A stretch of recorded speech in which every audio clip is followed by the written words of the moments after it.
tertúlia. Meu boa tarde a todos e todas. Hoje é dia 6 de maio de 2016, uma sexta-feira.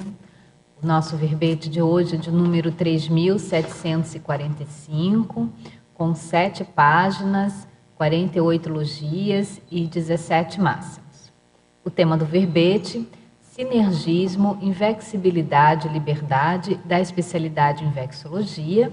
E o autor do verbete é nosso professor Guilherme Matos, que aqui está já com seu grupo Karma, né? A professora Irmânia e a irmã dele. A professora Irmânia não, tem cara de irmã, mas ela é mãe dele, viu, gente? Tá? E a irmã dele, como é seu nome? Clara, tá bom? Então, estamos todos aqui em família, já aproveitando o Dia das Mães, né, Irmânia? Já antecipando aí, ó, presentão que você está recebendo, né, Dia das Mães. Muito bom. Então, vamos lá. O sinergismo, invexibilidade e liberdade é o conjunto de efeitos potencializadores, convergentes e cosmoéticos, decorrentes da aplicação lúcida da técnica da invexis e da livre atuação na programação existencial, capazes de promover a dinamização evolutiva máxima desde a juventude da consciência intermissivista, homem ou mulher, com vistas à atuação interassistencial e ao completismo existencial. O holopensene pessoal da invexologia. O megafoco pensênico, apesar das pressões mesológicas externas. O megafoco revelado no mater pensene pessoal. A retilinearidade autopensênica embasando a centragem constante no megafoco. O autodesvencilhamento das pressões holopensênicas mesológicas, a conquista da autopensenização livre. Na seção da fatologia, que apresenta mais de 20 linhas, a gente vai destacar aqui. A liberdade pessoal entrosada à invexibilidade, potencializando resultados evolutivos. O autodiscernimento cosmoético sendo bússola invexológica. O vanguardismo evolutivo expresso na livre aplicação da invexis, as escolhas discernidas propiciando liberdade de atuação, as prioridades evolutivas compulsórias, a liberdade do indivíduo com menos de 26 anos de idade, as escolhas pessoais lúcidas, as evitações da invexis, a profilaxia dos desvios de proexis, a proexis ginossomática intelectual, as profilaxias juvenis visando a longevidade, a libertação da imposição cultural do casamento religioso e civil, o duplismo evolutivo sendo modelo de relação afetivo-sexual libertária, a dedicação pessoal aos estudos formais em modelo pré-estabelecido necessário para a carreira profissional, a autonomia financeira conferindo liberdade de planejamento e consecução proexológicas. Então, foram aqui as primeiras linhas da fatologia. Está bem consistente essa fatologia. Partindo para a parafatologia, a autovivência do estado vibracional profilático, o contato precoce com os amparadores extrafísicos auxiliando nas escolhas pessoais, o mapeamento e emprego da sinalética energética e parapsíquica pessoal, a valorização da liberdade, encorajando a reparação e a profilaxia das interprisões do grupo kármicas. A holocarmologia pessoal, a recuperação precoce de cons, a autonomia parapsíquica, a sinticidade parapsíquica evolutiva, libertando o jovem autopesquisador de manipulações espúrias. A seção do detalhismo traz, a divisão do detalhismo traz 25 sessões, reforçando a consistência conteudística do verbete. Na divisão da argumentologia, na página 8, no item versões, o professor Guilherme, ele traz quatro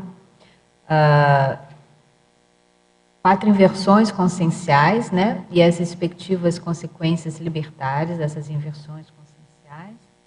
E ainda na divisão da argumentologia, na seção da tabelologia, o professor Guilherme, ele apresenta uma tabela em que ele elenca 31 contrapontos entre manifestações convergentes versus as manifestações divergentes ao sinergismo, inflexibilidade e liberdade.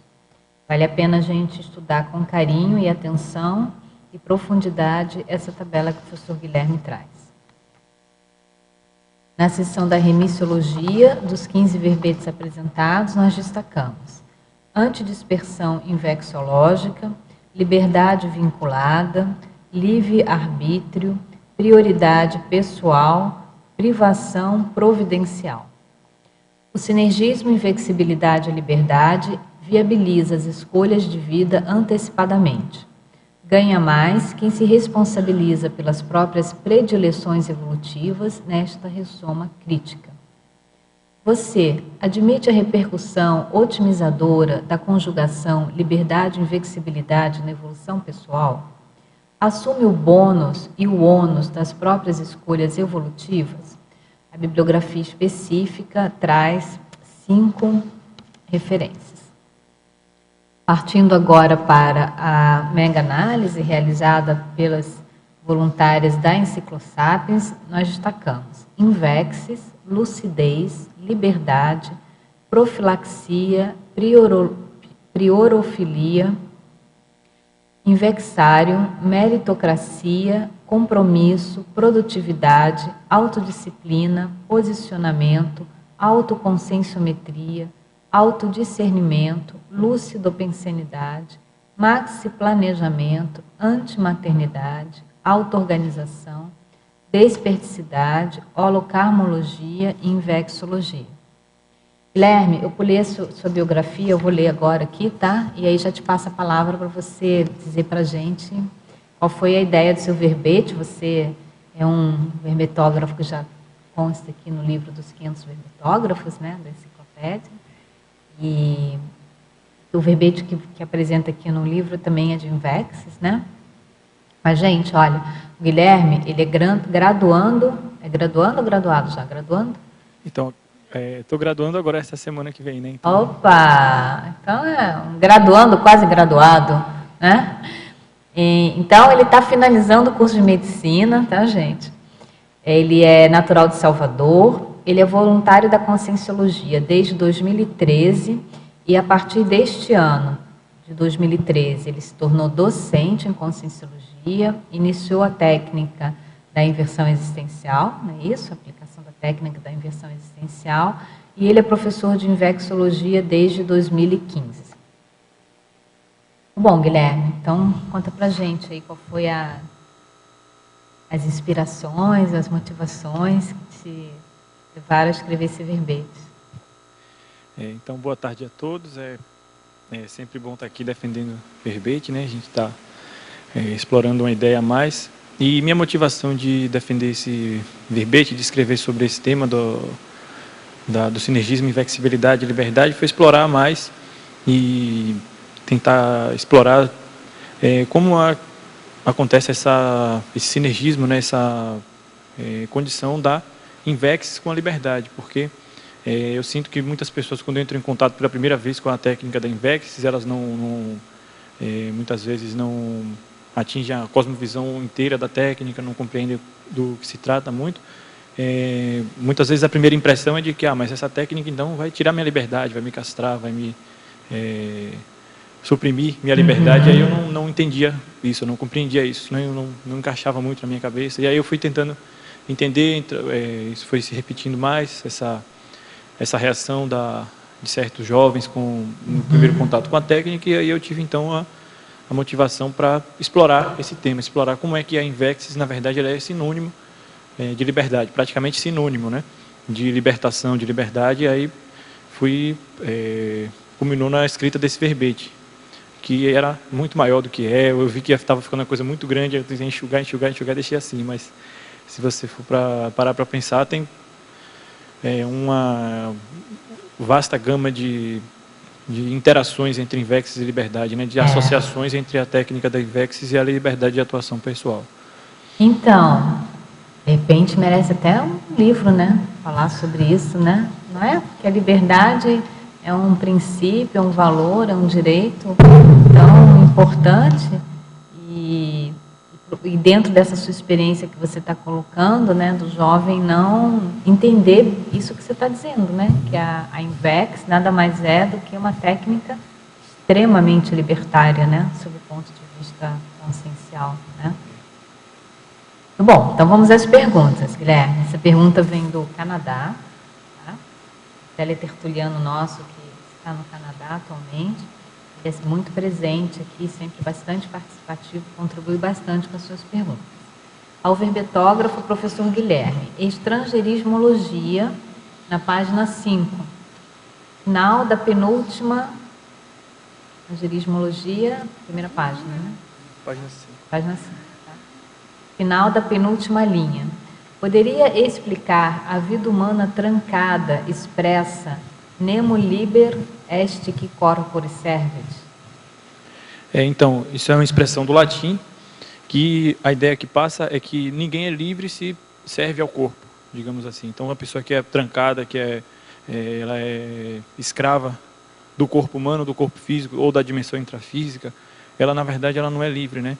Então, o conceito de vida humana trancada, ele é um conceito que expressa a ideia daquela consciência que só se manifesta, só tem sua atuação baseada na dimensão intrafísica, na intrafisicalidade, presa às questões da intrafisicalidade. E o contrário seria a pessoa que abre o parapsiquismo, que começa a vivenciar a multidimensionalidade, né? Então, essa expressão latina, do latim, né, quer dizer isso, que ninguém é livre se ainda serve ao corpo, se está trancada, ligada ao corpo físico. Bom, agora vamos lá na página 6, Guilherme. Na pensenologia, na primeira linha da pensenologia. Quais sugestões ao inversor iniciante quanto ao autodesvencilhamento das pressões holopensênicas mesológicas desviantes de muitas proexes?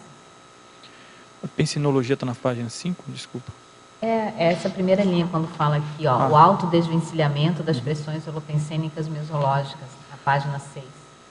Tá, então, a mesologia é o nosso meio, né, que a gente vive, é o ambiente que a gente vive, e muitas vezes a mesologia oferece pressões holopensênicas, ou oferece oportunidades e pressões para a gente encaminhar a nossa vida num sentido, que geralmente está muito ligado a questões culturais, e você recebe essa pressão holopensênica do que a cultura, ou do que o seu meio diz que define como felicidade, ou define como objetivo de vida, define como sucesso de vida, e o autodesvencilhamento dessas pressões holopensênicas seria uma das metas de qualquer intermissivista, né, que seria você entrar em contato mais com a sua consciex, né, do seu curso intermissivo, você como consciex, quando você estava planejando essa vida intrafísica, e você fazer essa separação. Não, o holopensene, meu holopensene aqui está mandando aí nessa direção, fazer isso aqui, mas não é bem isso que eu planejei fazer. O meu objetivo é outro, e isso seria o autodesvencilhamento, né? E você tem alguma dica ou alguma sugestão para aquele jovem que tomou contato com a técnica da INVEX agora, recente, e ele quer justamente evitar, né, essas pressões holopensênicas ou se desvencilhar dessas pressões holopensênicas? Então, isso na verdade, a grande meta, a grande pedra angular da consecução da proex de qualquer intermissivista, né? Então, o principal, acho que o primeiro passo é você analisar o ambiente que você vive, analisar seus aportes existenciais, ver o que é que você recebeu do ambiente que você vive, da sua família, quais foram as portas que se abriram para você, que muitas vezes a mesologia ainda traz aportes para a gente, coisas boas, né? Favorecedoras da sua proex. E aí você vai ver também o que não é para você, o que a mesologia oferece, que você vai aplicar aquela técnica que o professor Valdo fala, que eu até coloquei na coloquiologia, que não me lembro agora se foi na coloquiologia, mas isso não é para mim, o que não é para você, na coloquiologia? Você está, eu acho que está no princípio, não é? Na principiologia. Está na principiologia, o princípio do isso não é para mim. Na terceira linha da principiologia, o princípio isso não é para mim. Que é a condição da omissão superavitária, não é isso? Isso, a omissão superavitária de você ver o que é que a mesologia está oferecendo que não é para você. Só que isso se qualifica quando você começa a fazer muita autopesquisa, você tem que ver observar as suas ideias inatas, observar as suas aspirações desde a sua infância, observar o que é que você queria implementar na sua vida desde que você tinha lá menos idade, e principalmente entrar em contato mais com sua ProEx, tentar observar o que é que você planejou no seu curso intermissivo, está baseado nos seus trafores, está baseado nos seus aportes e no seu grupo evolutivo. E aí você faz essa distinção do que é que a mesologia está oferecendo que não é para você e do que você pode aproveitar para aplicar a sua ProEx. Mas acho que os pilares disso aí seriam a autopesquisa, né? E a tentativa de você elucidar, clarear quais seriam os ditames da sua programação existencial, o que é que você observou na sua programação existencial. E bancar isso com maturidade, né? Tentar, se possível, fazer as outras condições que libertam você da dependência desse holopensene, da dependência da sua família, da dependência de qualquer outra coisa, e ficar livre para poder fazer suas escolhas com tranquilidade, porque a mesologia vai oferecer pressão holopensênica, né? Sempre vai oferecer pressão holopensênica para você se encaixar, né? Eles vão tentar encaixar você no modelo, no que já é normal de todo mundo fazer. Mas tem que entender que o intermissivista é um pouco diferente nesse sentido, né? Muito bom. Agora a gente vai continuar na página 6, tá? Na fatologia, na 10ª linha. Como conseguir atualmente o tão sonhado pé de meia, possibilitador da condição de pesquisador independente? Existe algum pulo do gato para se chegar lá mais rapidamente em tempos de crise financeira nacional? Então, eu estou no início da minha vida financeira, digamos assim, estou acabando de começar, então não sou um exemplo tão teático nesse sentido do pé de meia, mas o que é que eu observo que dá certo para as pessoas? O primeiro ponto é você ter em mente a programação existencial, ter em mente onde você quer chegar. Porque a questão do pé de meia, muitas vezes essa caminhada para chegar no pé de meia vão ser oferecidas oportunidades de você ficar rico, de você oportunidades de emprego muito boas, né? Isso é o que eu observo as pessoas falando dos exemplos dela.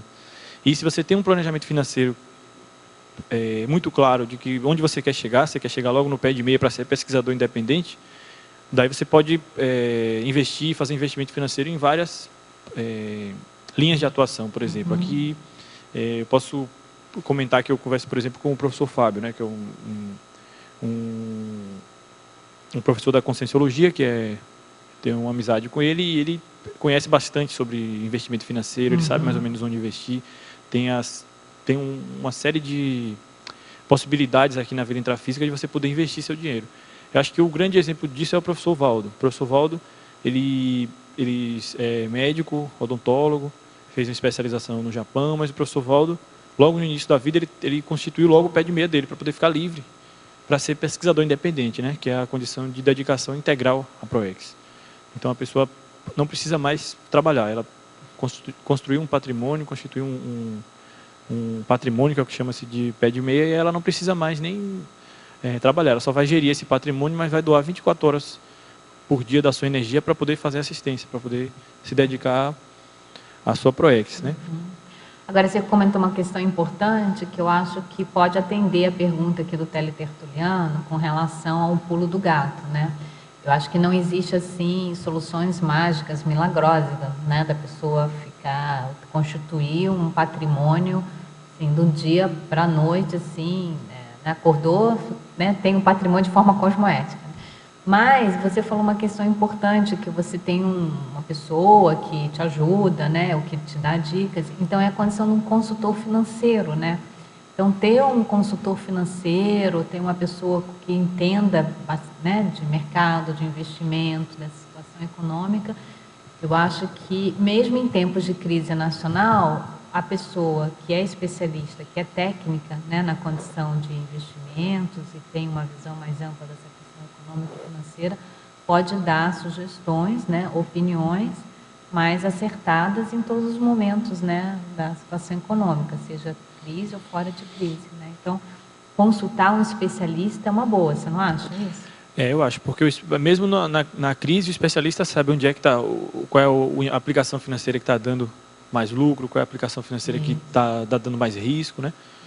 E a questão do consultor financeiro é realmente seria uma ideia, mas o principal mesmo, eu acho que é a pessoa ter objetivo, ela saber onde ela quer chegar, que as oportunidades vão se abrir, os amparadores vão oferecer, as portas vão se abrir para a pessoa, né? E a questão do pé de meia, ela é uma questão fundamental na técnica da Invex, e é importante a pessoa não se deixar levar pela questão financeira, pelas oportunidades que vêm de desvio de PROEX. Acho que isso é o principal, né? Canto da sereia, né? O canto da sereia. Agora a gente vai na página 5, volta lá na primeira página, Guilherme, na página 5, na pensinologia. Aí na penúltima linha da pensinologia, na página 5, a teletertuliana pede para você aprofundar o megafoco pensênico, apesar das pressões mesológicas externas. Isso foi o que eu comentei há 2 perguntas atrás. Seria mais ou menos a mesma ideia, que seria que a sua mesologia vai te oferecer pressão holopensênica, vai te oferecer uma pressão no sentido de você se encaixar no que a maioria já faz, no que a cultura já oferece para você.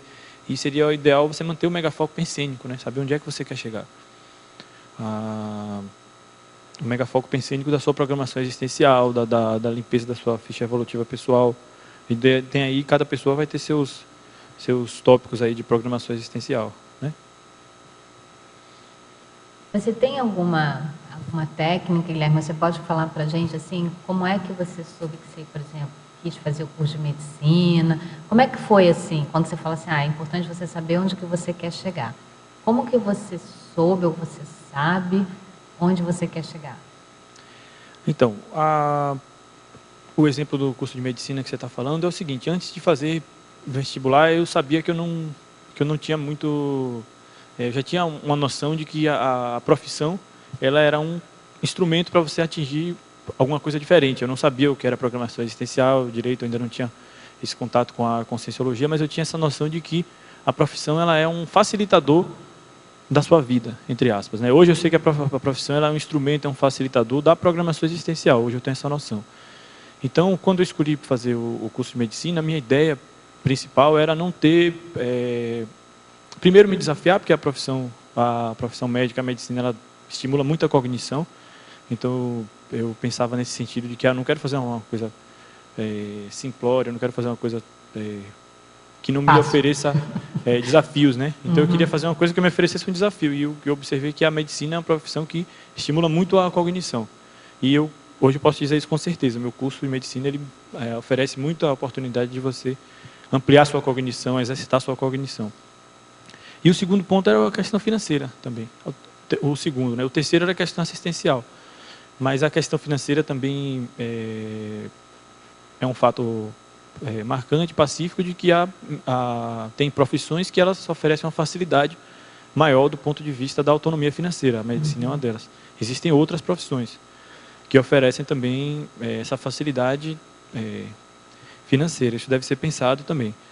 E o terceiro ponto é a questão assistencial. Então, se você escolhe uma profissão que te dá uma oportunidade diária de fazer assistência, de estar em contato com o ser humano, de exercitar a sua bondade, a sua benevolência com os outros, isso é um ponto importante a ser pensado também na questão da escolha da profissão. Foi? Bom. Na página 6 agora, Guilherme, em fatologia, na 11ª linha, que seria a bilibertação inversora? Então, a bilibertação inversora é um verbete do professor Valdo, que ele passa a ideia, ele transmite a verpon de que a libertação do inversor ela só se dá com 2 pontos principais, que seria a independência financeira, que seria o pé de meia, e o domínio das energias, o domínio das bioenergias e do parapsiquismo pessoal. Através desse binômio, dessa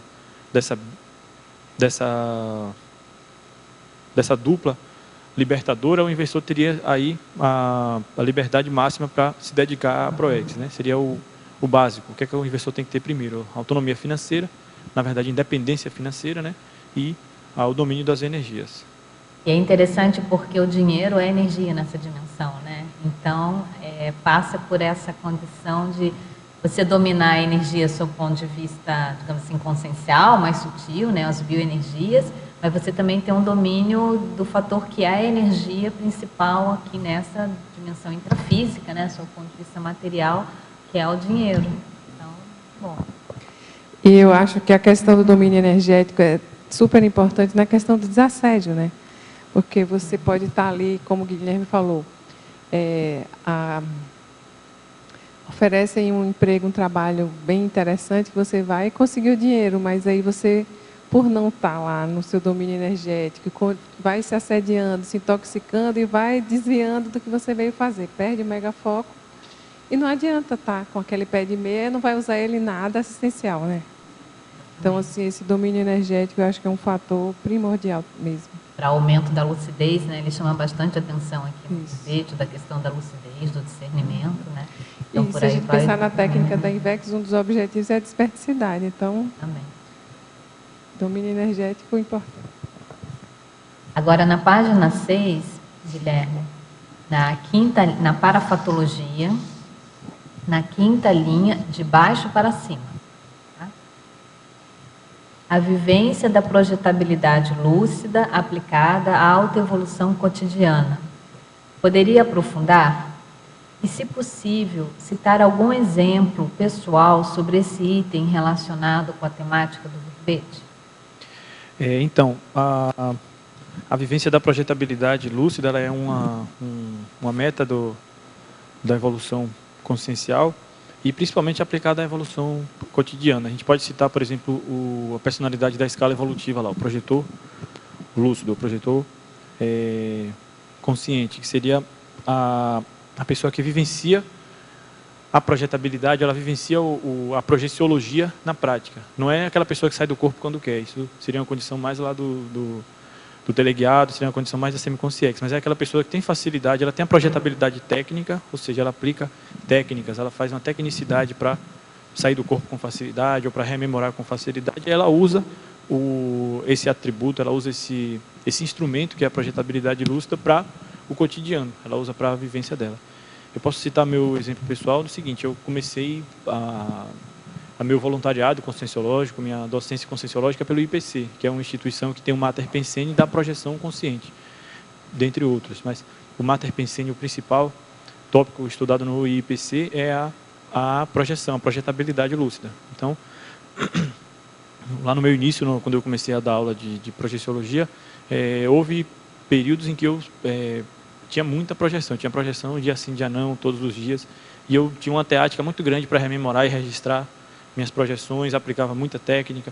E eu posso dizer que eu utilizava o que eu aprendia, o que eu entendia na dimensão extrafísica para a dimensão intrafísica, e suas projeções elas encaixam no seu dia a dia, né?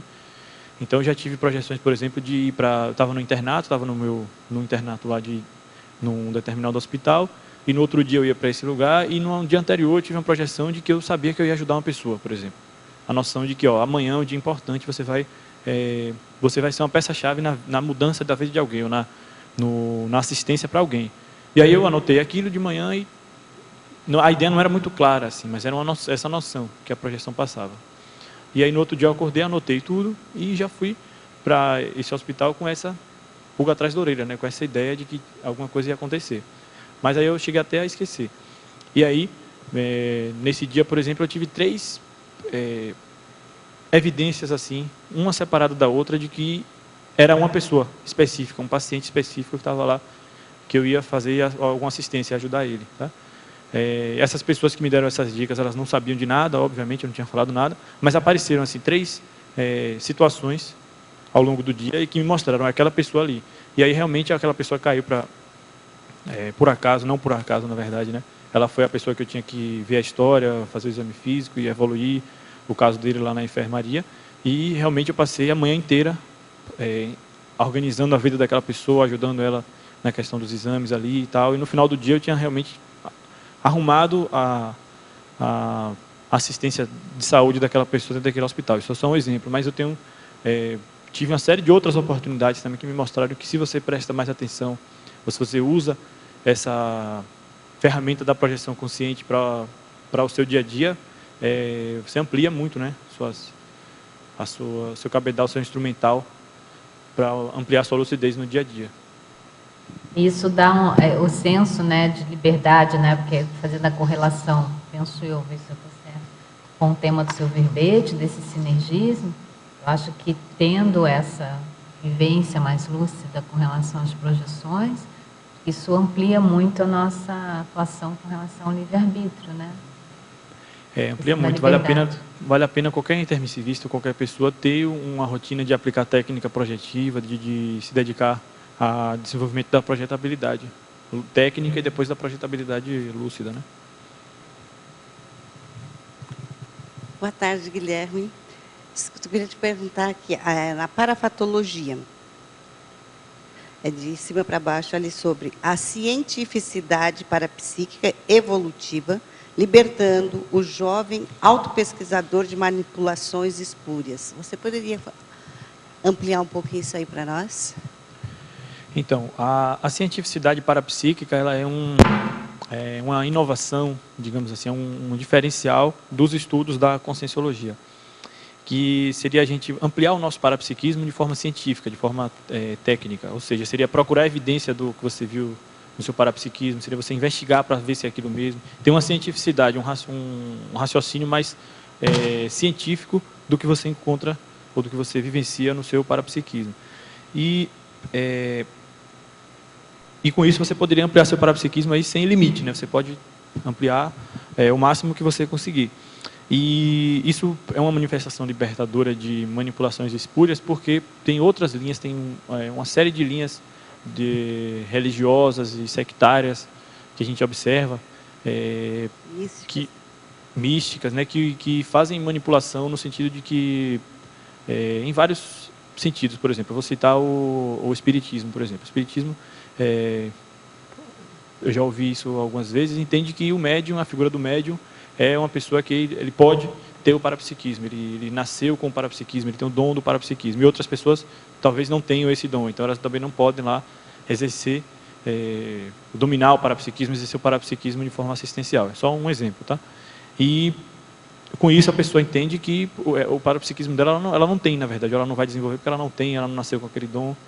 Isso seria um exemplo. Outro exemplo seria também da pessoa que nasce parapsíquica desde a infância e ela é castrada, ela é tida como diferente demais, entre aspas, doida, por exemplo, e que aquilo não está certo, ela tem que cortar aquela manifestação parapsíquica porque aquilo não serve para nada, ou até atrapalha a pessoa, etc.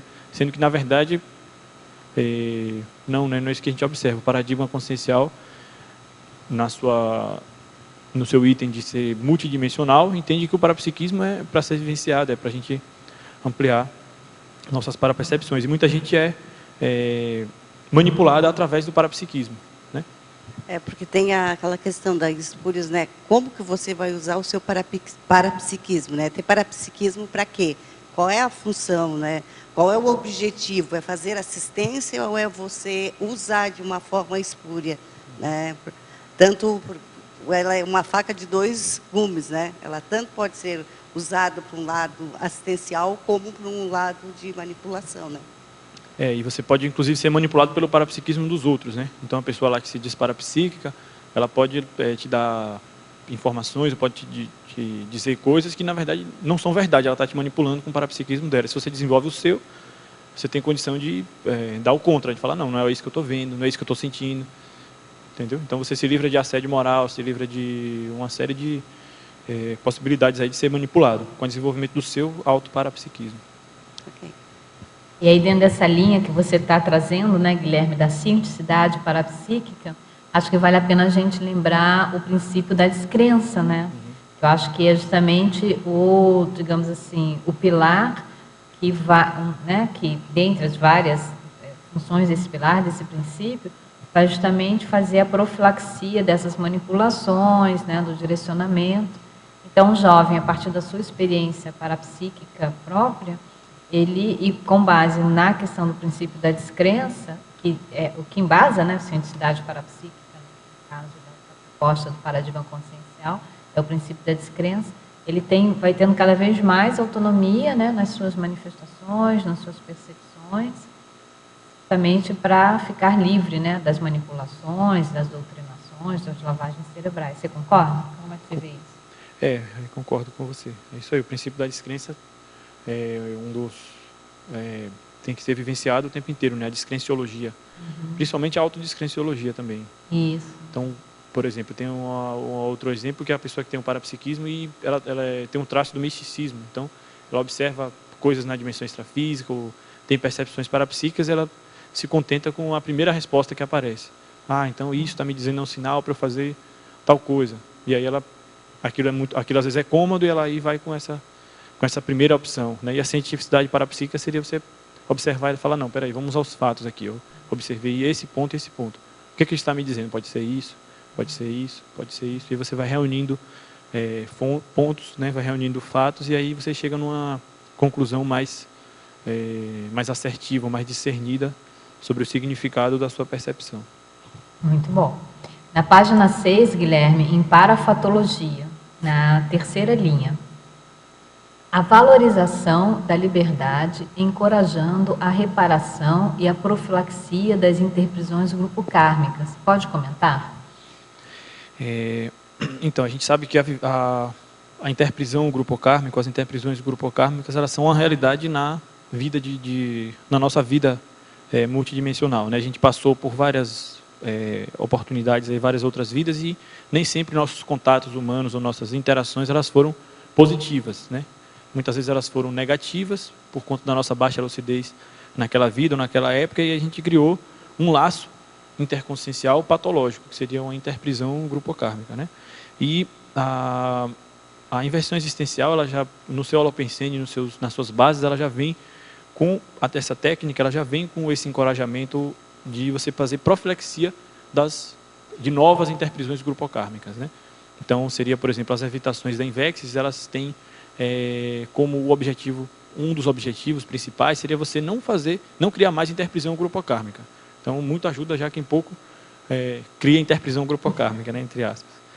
E a reparação também das interprisões grupocármicas também vai ser um item importante aí na evolução do intermissivista, né, que seria você refazer ou renovar as suas relações, né, suas relações humanas, até as suas relações com CIEX.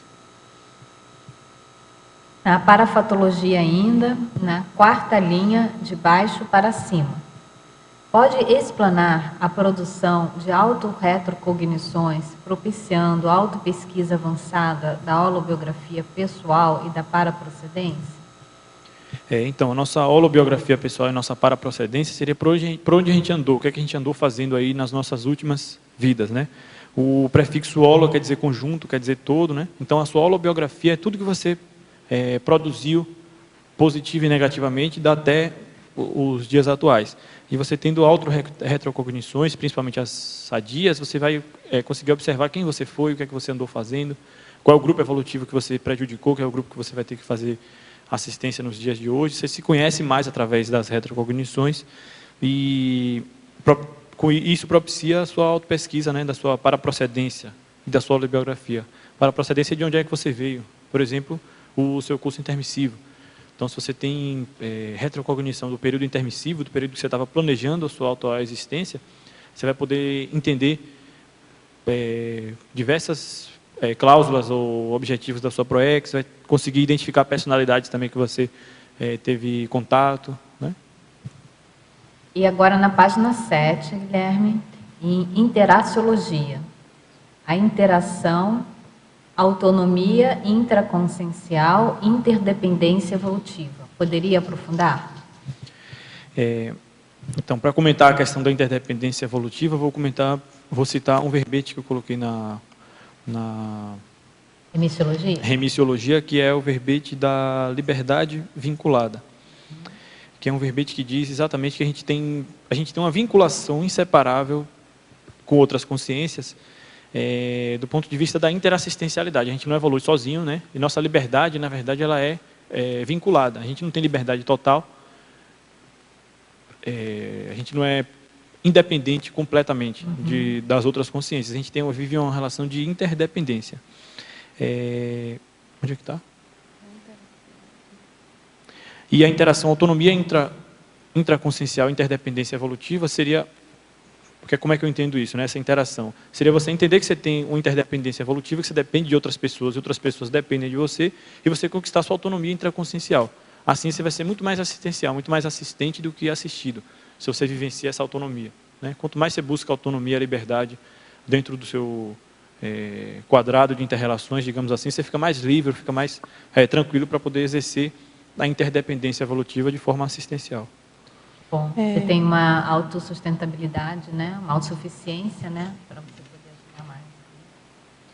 Aqui logo também abaixo, gostaria que você aprofundasse mais a trinomiologia. Trinômio do triatletismo conscienciológico, o inversor, tenepsista, epicom.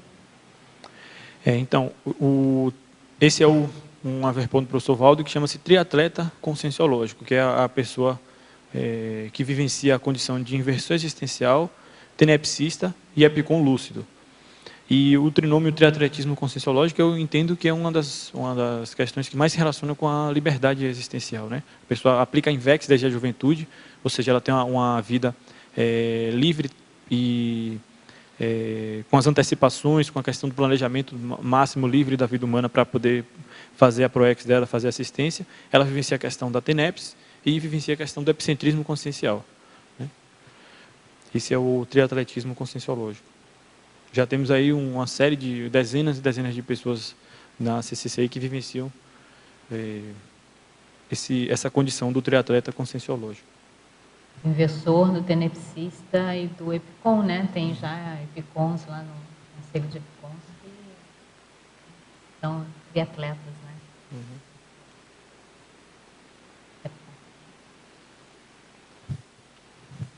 Em tecnologia, poderia falar um pouquinho a respeito da técnica do turno intelectual? Então, a técnica do turno intelectual é também um verbete, o turno intelectual é um verbete do professor Valdo sobre essa técnica que ele vivenciava, né? Que é a técnica do turno intelectual. Isso é uma das coisas que mais me chamou a atenção quando eu comecei a estudar a INVEX e a conscienciologia, que é o seguinte: o professor Valdo ele organizava o dia dele, organizava a intrafisicalidade dele, independente da cronologia que culturalmente é mais aceita, né? Então a pessoa tem que acordar pela manhã, daí de manhã trabalhar, por exemplo, depois almoçar, e vai seguindo o dia a dia dela com essa cronologia que é oferecida por todo mundo, né? Todo mundo tem que fazer assim, então eu vou organizar meu dia dessa forma. E aí o professor Valdo criou a técnica do turno intelectual, que seria, ele vivencia o dia dele do jeito que ele queria. Ele organizava o dia dele, quebrava o dia inteiro e dividia, por exemplo, em 4 ciclos de comer, dormir, escrever e trabalhar, fazendo assistência, por exemplo, aqui no tertuliário. Então ele fazia, se eu não me engano, se eu me lembro bem, 4 ciclos no dia dele, e aí ele, por exemplo, acordava para escrever num horário que as pessoas estavam todas dormindo, ou ele chegava aqui no tertuliário muito cedo, todo mundo ainda não tinha chegado, e ele estava escrevendo ou dormindo, por exemplo, ele estava à tarde dormindo, no horário que estava todo mundo acordado, trabalhando. Ele dividia o dia dele da forma que fosse mais produtiva para ele e dava meio que uma banana, um contra na cronologia que é oferecida para todo mundo, né? Essa é a técnica do turno intelectual e ela pode ser vivenciada por qualquer pesquisador independente. É por isso que a gente quer ser pesquisador independente, né? Se você não precisa mais estar batendo ponto no seu trabalho, já tem a condição de estar organizando o seu dia da forma que você quiser. Então, amplia e maximiza muito a produção intelectual e assistencial.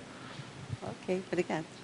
O Valdo comentava sobre as vantagens, no caso, da experiência dele, da observação dele, daquele período antilucano, né? O período da madrugada. Ele utilizava muito para estudar, né? Para escrever, para fazer os verbetes. Então, ele acordava, sei lá, 6 horas da manhã e ia até 6 horas, 5 horas, 8 horas da manhã, depois tomava um cafezinho, vinha para cá, para o tertuliário, né? Dava mini tertúlia.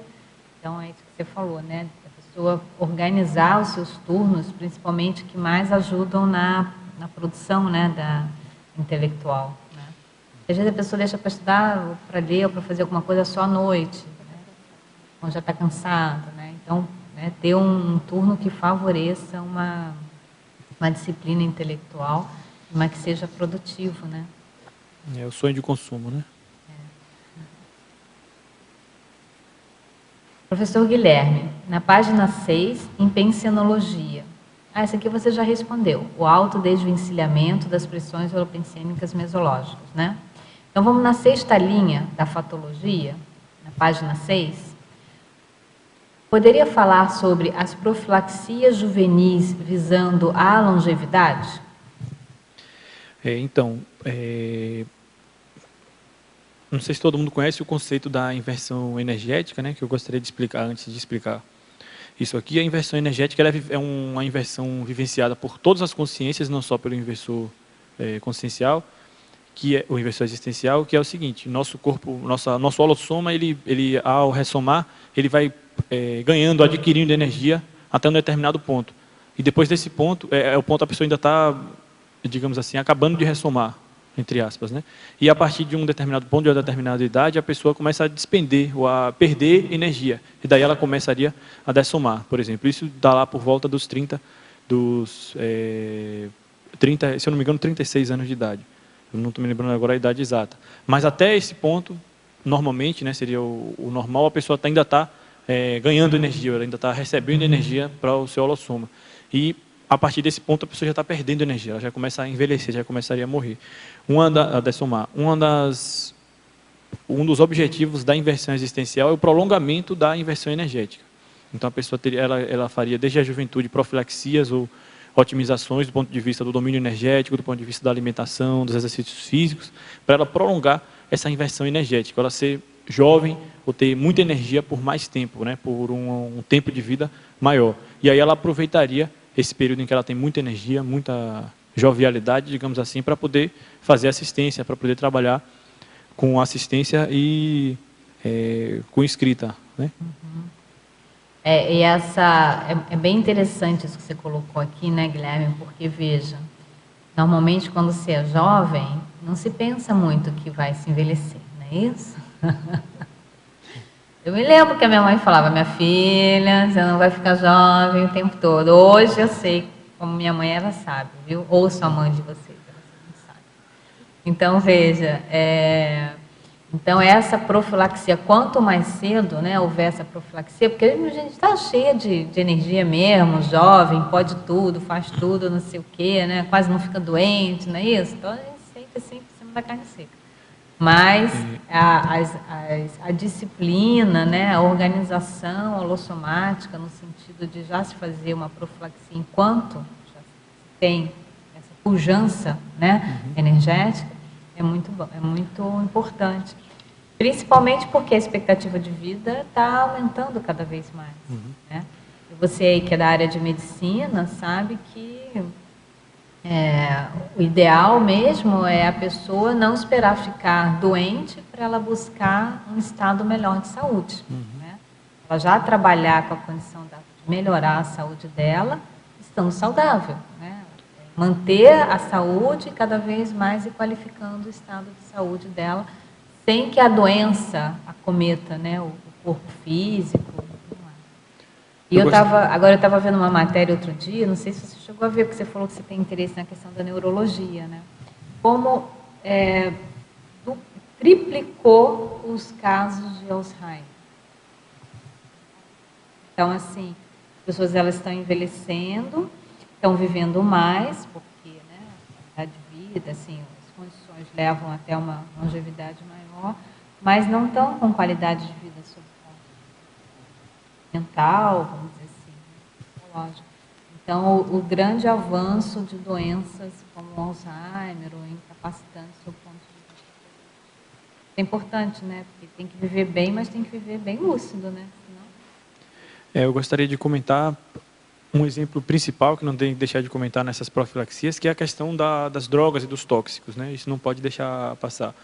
Uma das profilaxias juvenis visando a longevidade é o afastamento, a privação dos tóxicos, né? Vou citar um exemplo aqui principal, que é o seguinte: a mesologia, ou a mídia, ou a indústria cultural, ela oferece a ideia de que a gente precisa aproveitar a juventude, de que aproveitar a juventude, ser feliz, e o carpe diem é você perder noite, é você usar muito tóxico, muita álcool, né, e etc. A questão da promiscuidade também, e isso é vendido como uma ideia de felicidade, a ideia de aproveitamento da vida. Essa é a ideia que é vendida. E, trazendo para o tema do verbete, é o seguinte, isso não é sinônimo de liberdade existencial, na minha opinião. A liberdade seria você raciocinar, pensar com clareza e ser quem você era, na verdade, a consciência que você era no seu período intermissivo. Não seria comprar de pronto essa ideia de que aproveitar a vida você... se acabar seu corpo, né, se esbaldar logo na juventude. Que isso seria o que a mídia vende como sinônimo de liberdade. Na verdade, não é o contrário, né?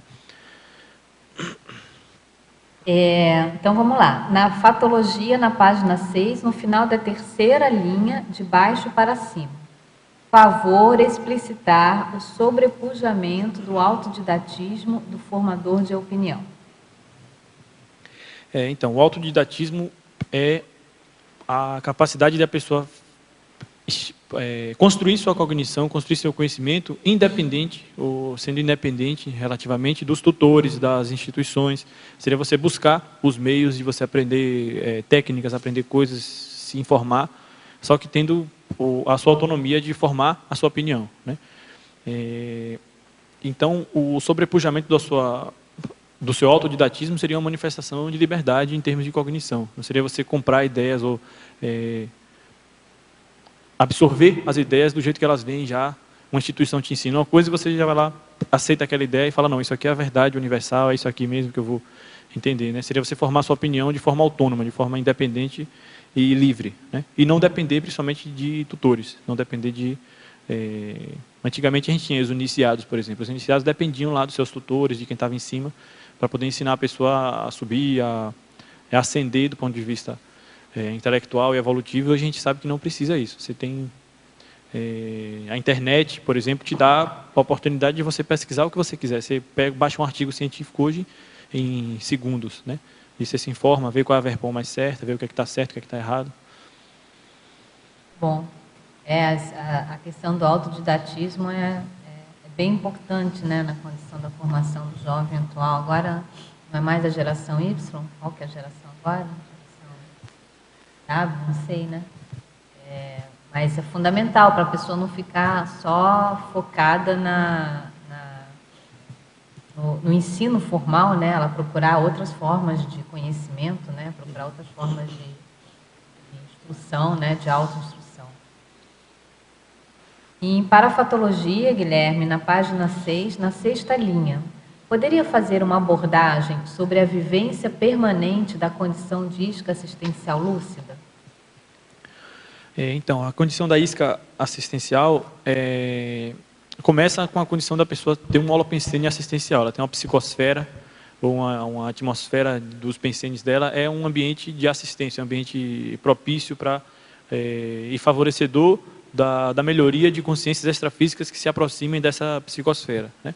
E quem vivencia principalmente a condição de isca assistencial é a pessoa que está aberta para fazer assistência. Ela está com os pensenes positivos e esses pensenes eles são assistenciais à consciência que se aproxima dessa psicosfera. Então, a vivência permanente da condição de isca assistencial lúcida basicamente você está limpando a sua psicosfera ou otimizando a sua psicosfera para fazer assistência 24 horas. Você vai lá fazer um mercado no supermercado e você está pensando em positivo, você está disponível para fazer assistência. Obviamente, sua psicosfera vai abarcar a consciência, né? Vai ser um ambiente bom para que os amparadores extrafísicos tragam consciência para ser assistida na sua psicosfera. E aí o assistente permanece na condição de assistente, né? Ele não se contamina, né, com essas assimilações, né, que são feitas. Né? Porque ele está lúcido, né? Isca assistencial lúcida. Uhum. Né? Está lúcido para aquela condição da assistência. Né? Agora, na página 7, Guilherme, em polinomiologia. Pode detalhar o polinômio erro, evitação, profilaxia, saldo evolutivo? Então, esse polinômio ele pode até ser entendido também como um ciclo, né? A pessoa erra, daí do erro ela estuda o erro dela, que seria a errologia pessoal, daí ela vai Dali ela vai tirar uma evitação, que é o estudo das evitações, que seria a evitaciologia pessoal. Vai fazer uma profilaxia e daí ela ganha um saldo evolutivo. Esse polinômio ele é fundamental, por exemplo, na técnica da inversão existencial. Se a gente entende que nessa vida a gente ressoma com a lucidez tal, em que a gente consegue recuperar para entender que a gente já errou muito, já fez já cometeu muitos erros em vidas passadas, a gente já compreende que do erro pode surgir uma evitação, da evitação pode surgir uma profilaxia, que é você se abster, fazer uma omissão superavitária, né? Daquele contexto que vai te levar a um novo erro, e daí você tira um saldo evolutivo, né? Bom, agora em paradoxologia, na segunda linha, poderia expandir o paradoxo da consciência livre comprometida com a humanidade e a para-humanidade? Então, isso é um dos pontos que mostra para que a gente quer a liberdade, né? Qual é o objetivo da liberdade. Na inversão existencial, a liberdade ela é uma liberdade que ela vai ser adquirida ou galgada para você fazer assistência, para você fazer sua programação existencial, que ela é assistencial, na verdade. Então, isso traria como um paradoxo que a pessoa é livre, é descomprometida, ela tem uma liberdade, né? E mesmo assim ela é comprometida com a humanidade, com a para-humanidade. É o paradoxo também da pessoa ser livre e estar a serviço, que está aí na primeira linha. Então você ressoma livre, ressoma com sua, entre aspas, com sua casa arrumada, sua psicosfera arrumada, e você vai agora ajudar a arrumar a das outras pessoas, né? Você vai dar seu exemplo e fazer o possível também para ajudar os outros. E o teletertuliano pede para você comentar a frase enfática, Guilherme. Está na página 11. Então, o sinergismo, invexibilidade e liberdade viabiliza as escolhas de vida antecipadamente. Ganha mais quem se responsabiliza pelas próprias predileções evolutivas nessa ressoma crítica.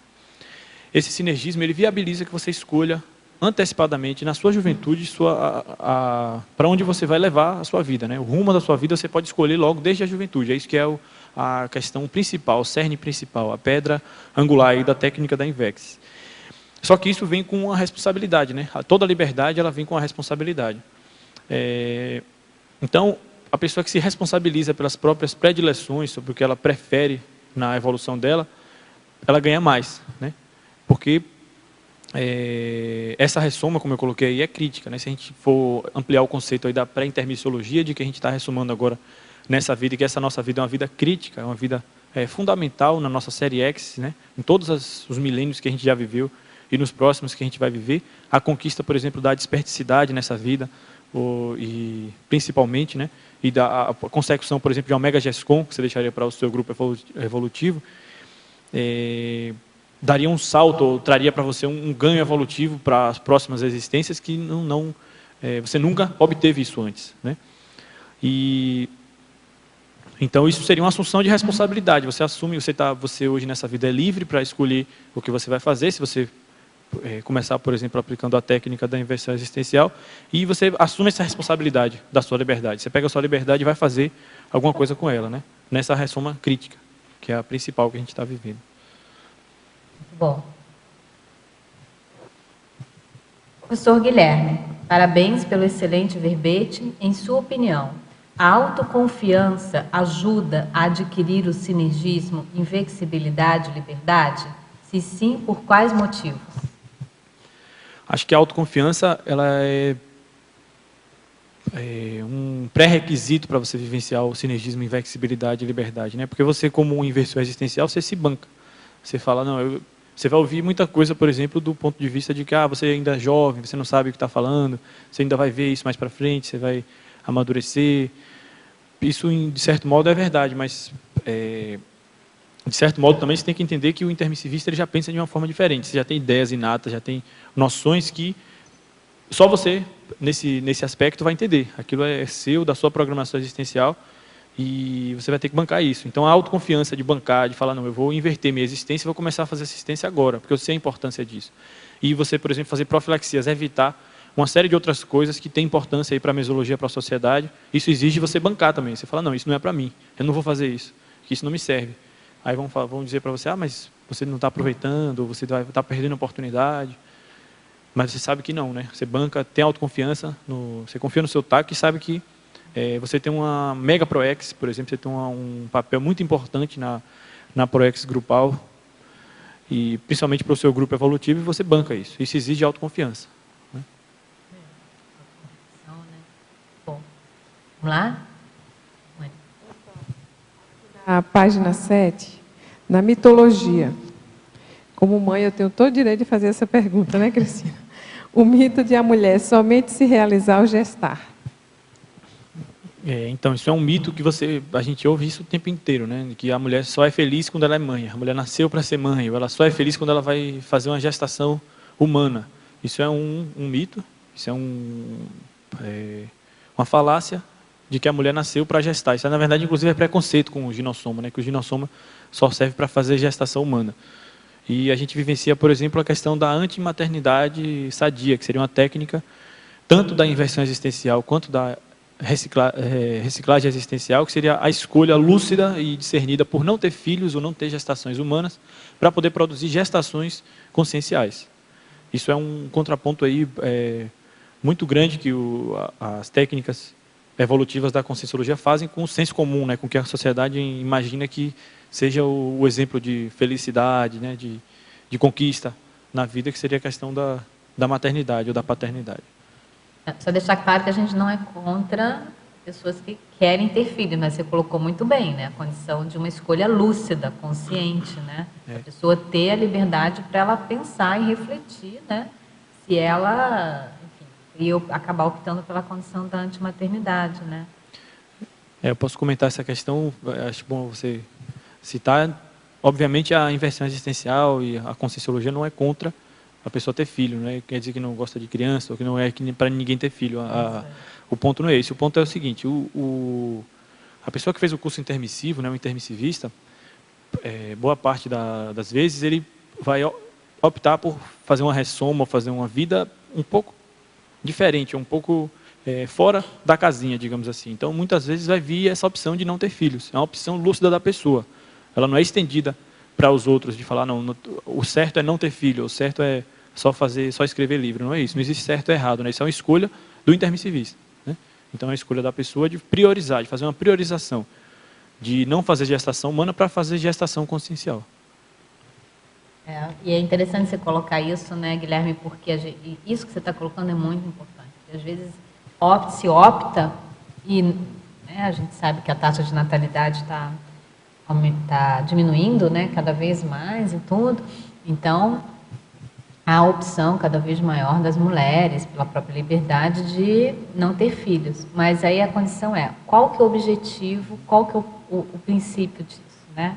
Qual que é a intenção de não ter filhos? Porque dentro da proposta, eu acho que da INVEX, né, da própria conscienciologia, a antimaternidade a pessoa, ela opta pela antimaternidade para que ela possa potencializar a assistência dela, né, para outras consciências, através das gestações conscienciais. Não é assim, não vou ter filho porque para eu cuidar só do meu corpinho, né, ou para eu ficar bem. Ou seja, é um direcionamento digamos assim, da assistência, né, para um grupo maior, né, para a condição policármica, vamos assim dizer, né. E tem gente que não tem filho, gente, não faz nada. Então, às vezes, é até melhor, né, dependendo do caso, ser mãe, porque ali vai desenvolver o senso de fraternidade e tudo mais. Não é isso? Eu poderia comentar esse ponto que você está falando também com o antagonismo, que eu botei lá no antagonismologia, Vamos que é lá, o antagonismo então. de ser livre de e ser livre para, que são duas coisas diferentes, né? Muito bom. Isso casa muito com a questão da antimaternidade sadia, porque uma coisa é ser livre de filhos. Tem pessoas que optam por não ter filhos para ser livre de filhos. A pessoa quer curtir a vida, quer viajar, quer, enfim, viver com a filosofia de vida dela. E ser livre para é a condição do intermissivista de fazer antimaternidade sadia. Eu opto por não ter gestações humanas porque eu quero ficar livre para fazer assistência para a humanidade inteira. É como se o inversor existencial, ele escolhe não fazer assistência a uma pessoa só, a vida inteira, para fazer assistência. Está aberto, está livre para fazer assistência para a humanidade inteira. E aí eu comentaria também com o item 3 da tabela, que eu coloquei lá na tabelologia, que seria o antagonismo, o contraponto da antimaternidade sadia discernida para a maternidade imposta culturalmente, né? que a gente observa que a maternidade, culturalmente, ela é imposta, que é o mito da mulher só ser feliz ao gestar, né? Que todo mundo tem que gestar, é obrigado a pessoa ter filho, constituir essa família tradicional, né? A família brasileira tradicional, digamos assim. E, na verdade, isso muitas vezes é imposto, é uma imposição cultural. Mas o que eu queria falar é que, às vezes, também essa maternidade ela não está imposta, né? Ela faz parte da sua programação existencial. Você tem ali uma ligação com algumas consciências que você traz, né, com essa intencionalidade de fazer assistência. E isso também não inviabiliza você usar uma técnica da Conscienciologia, que é a técnica da Ressexis, né? Para aquelas pessoas que já se comprometem mais tardiamente com outras questões, elas não estão tão livres como o jovem lá, que ainda não teve filho, né? Que, todas essas questões da Invexis. Mas, assim, que você pode ser mãe, direcionar essas consciências positivamente e ainda fazer gestações conscienciais, fazer gestações humanas e gestações conscienciais. Então, também é uma liberdade, de alguma forma, né? Não está dentro da técnica da Invexis, mas você escolhe, faz bem feita aquela tarefa e aí depois ainda fica livre para as outras gestações. Bom, você quer fazer uma pergunta, Ilson? Professor Guilherme, parabéns pelo seu verbete, viu? Fico contente de estar aqui presenciando esse momento. E na página 9, no item Maturologia, do tópico sobre inversões, poderia explicar melhor o que vem ser essa manifestação antecipada da inteligência evolutiva? Como você percebeu, como isso se deu em você? Então, só para contextualizar, lá na argumentologia eu coloquei das 4 inversões conscienciais, né? Que seria a inversão assistencial, a inversão energética, a inversão existencial, a inversão da maturidade, como elas possibilitam, como elas são condições que têm consequências libertárias, né? E na maturologia eu coloquei manifestação antecipada da inteligência evolutiva, pautada na recuperação precoce de cons e, por isso, na liberdade, no sobrepujamento da paragenética pessoal frente à mesologia. Como é que isso se dá, né? A inversão da maturidade ela vem como uma consequência das inversões existencial e assistencial. A pessoa inverte a existência dela, começa a fazer a assistência desde a juventude, e aí ela observa que, com essa atuação assistencial precoce e de escolhas precoces lúcidas na vida, ela tem a inversão da maturidade. Ela inverte a maturidade dela e manifesta uma maturidade evolutiva já na juventude. Isso é pautado na recuperação precoce de cons da pessoa e na manifestação da paragenética pessoal dela, ou seja, quem ela foi, a consciência que a pessoa é, frente à mesologia. Tá? Então ela começa a fazer escolhas já individuais, separados da mesologia. Coisas que otimizaram a questão da maturidade no meu caso.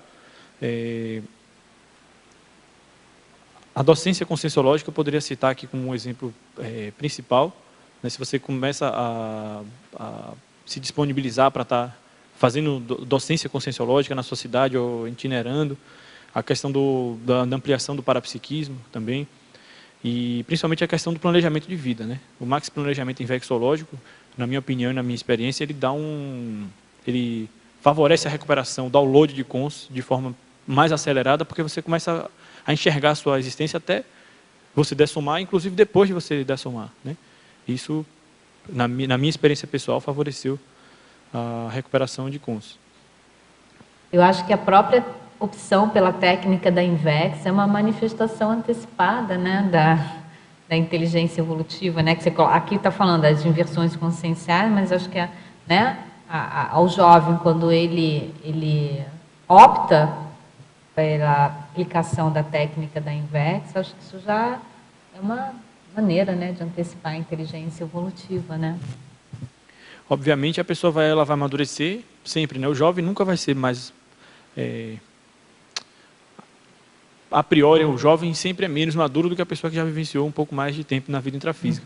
Mas quanto mais maturidade a pessoa puder manifestar desde a juventude, já é muito melhor, né? Porque ela vai manifestar a inteligência evolutiva pessoal, ela vai estar munida de mais cons. E com isso, por exemplo, ela vai vivenciar uma adultidade, uma senilidade muito mais lúcida, né? Já com outras conquistas galgadas, com a cognição funcionando bem, a pessoa na velhice, ou na adultidade mais avançada, ela tem condição de ser muito mais madura do que ela seria se ela fosse seguir o curso normal da vida humana, digamos assim. E a pessoa não deixa de ser inversor, né? Não é só porque ficou maduro que deixou de ser inversor, né? Não, a inversão existencial é uma técnica aplicada a vida inteira, né? Dá para ser aplicada a vida toda. Agora você falou aí do Max, tudo bem, Hilton? Mais alguma coisa? Você falou aí do Max Planejamento, né? Infecciológico, que até você menciona aqui um artigo na sua bibliografia específica do professor Felipe Coupe. Você pode falar mais sobre esse Max Planejamento? Então, o Max Planejamento Infecciológico é um dos itens principais da técnica da Invex, que seria a pessoa planejar a vida dela por vários aspectos, ou por vários âmbitos. Então, ela vai planejar a questão do desenvolvimento do parapsiquismo, da projetabilidade, da questão financeira, da questão das GESCONs. Ela vai planejar a existência dela baseada em todos os âmbitos para, com isso, ela antecipar metas. Ela vai fazer uma antecipação de metas. Então, a pessoa que escreveria um livro aos 60 anos, ela vai escrever um livro aos 26 anos. Aí você imagina qual é a qualidade do livro que ela vai escrever aos 60, né, que seria o primeiro que ela iria escrever.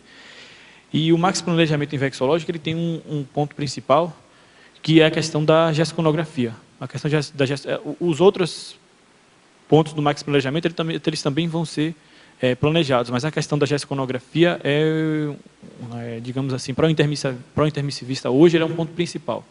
Seria você conseguir planejar as suas GESCONs para chegar na sua mega GESCON, né? Eu indicaria aí o curso do professor Felipe Coupe, que ele tem um curso chamado Max Planejamento Infecciológico, que é dado na Sinvex, né? E aí, fazendo esse curso, eu amadureci muito essa ideia do Max Planejamento, né? Principalmente colocando no centro, como ponto principal, a questão da gesconografia, a questão da mega GESCON. Bom, em Fatologia agora, Guilherme, na página 6, na nona linha, de baixo para cima. Poderia discorrer sobre os obstáculos mais penosos na administração das pressões sociais mesológicas? Essa teletertuliana está em Madrid. Onde é que está isso? Desculpa. Na nona linha, de baixo para cima, na Fatologia, fala dos obstáculos mais penosos na administração, não é isso? Tá bom. Ela está perguntando os obstáculos mais penosos, e aí citou o item, né? Da administração das pressões sociais mesológicas. Então, tem vários papéis ou compromissos sociais que a gente tem que exercer. A gente tem que exercer o papel de filho, tem que exercer o papel de dupla, tem que exercer o papel do trabalho, né? Tem vários papéis que você tem que exercer. E, muitas vezes, a mesologia, como eu já citei algumas vezes, vai te oferecer pressões sociais para você encaminhar a sua vida para uma linha específica, que eles vão achar que é a melhor. E você administrar essas pressões sociais com diplomacia é o melhor, né? Não seria você dar contra, brigar com a mesologia, não, mas você administrar isso com diplomacia, digamos assim. E o que é mais penoso, ela perguntou o que é mais... ela quer saber sobre os obstáculos mais penosos, na administração dessas pressões sociais mesológicas. O que mais dificulta, né, a administração dessas pressões sociais mesológicas? Na minha opinião, o que mais dificulta, porque é mais penoso para desvencilhamento das pressões mesológicas, seria você frustrar expectativa de outras pessoas. A sua família, o seu meio, todo mundo vai oferecer expectativas em relação a você. Eles querem que você seja uma pessoa X, eles imaginam que você vai fazer e acontecer do jeito que eles acham que é certo, e isso oferece uma pressão, né? Isso oferece uma expectativa que muitas vezes você não vai querer cumprir, você não vai nem poder e nem querer, né? Por opção sua. E aí você fazer suas escolhas e saber que, no final das contas, quando você der somar, você vai ter escolhido certo, muitas vezes você não vai estar fazendo média com muita gente, não. Você vai estar frustrando expectativas de uma série de pessoas, né? Só que aí uma coisa que eu reflito muito é o seguinte: você acertou no seu curso intermissivo, com o seu evoluciólogo, com a sua equipe extrafísica, que você ia cumprir uma programação existencial. Você ia traçar um plano de vida e ia fazer uma PROEX. E no final das contas, a sua Proex está pensando no seu grupo evolutivo, né? O objetivo da sua Proex é melhorar o seu grupo evolutivo. Então, o seu grupo evolutivo pode não entender agora o que você está fazendo. Mas após a dessoma, talvez o grupo vai entender. Você vai estar fazendo isso pelos outros, não é por você. Tá? Nossa programação existencial ela é assistencial, ela não é... Se bem que essa, principalmente essa, ela é um pouco mais egóica do que as próximas, né? O conceito da pré-intermissiologia ainda. Mas ela não vai fazer média com muita gente na dimensão intrafísica, não. Mas se você fizer isso pensando nos outros, você vai estar acertando, né? Mesmo que, nesse momento, as pessoas não entendam. Então, para mim, na minha opinião, isso é o mais penoso. Seria frustrar expectativas de família, ou de... enfim. Colegas, né? A sua fala, Guilherme, vai lembrar o seguinte. Eu acho que a maior dificuldade que o jovem, o inversor tem, é o local de controle interno dele. Que muitas vezes o local de controle é totalmente externo, não é nele. Então, essa tentativa de fazer parte do grupo, da patota, de ser aceito pelos outros, de seguir os modismos, isso é um dos maiores derrubadores de Proex, né? Que faz um desvio muito grande. Então, analisando sua resposta com relação à maturologia, eu sinto que um ponto seria justamente quando a pessoa começa a se aperceber e assumir que o seu local de controle é o interno. E ela tem consciência, porque recuperou cons, porque presta assistência e tudo mais, e aí vai direcionando sua vida. Então, eu acho que a grande dificuldade é você sair dessa situação, deixar o loco externo de lado e assumir seu loco interno. E aí, tudo mais começa a deslanchar, né? Agora, em fatologia ainda, Guilherme, na página 6, na terceira linha, de baixo para cima.